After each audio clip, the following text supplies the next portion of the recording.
Ayun ang Ginoo mga kaigsuunan nining matahong nga adlaw sa natakaron sa baw sa bungtod.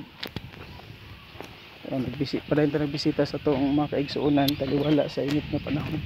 Sabi ka init gid ng mga kaigsuunan namatay na gid ang mga sagbot.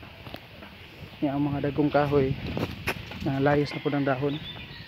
So, kung magsige pa gid ning init, posible nga daghan ang mga tanom nga mga matay.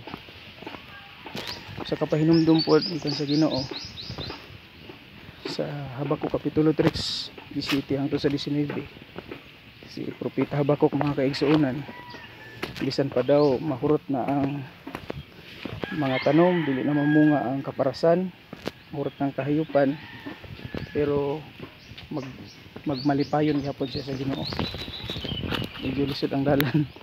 Ang lipayon gyapon siya sa Ginoo, mupod na siya ang atong ginabuhat. Ano itang malipayon para sa Ginoo. So dili man maaka na to ang motor din eh. Tuwag yung parang gibilin dito sa ubos mga kaigsuunan. Para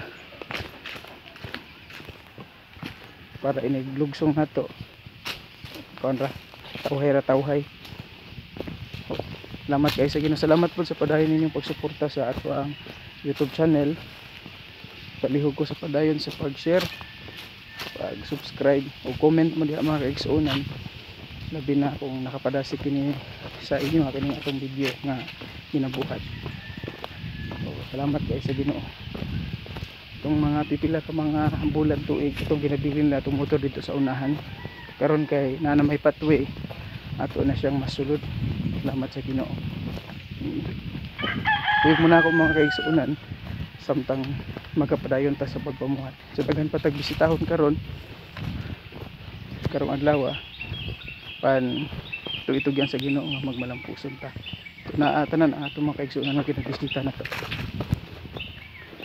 Atong hinumduman wala tay mahimo ko lang ang Ginoo. Amping ta kanunay dalay ko ng Dios sa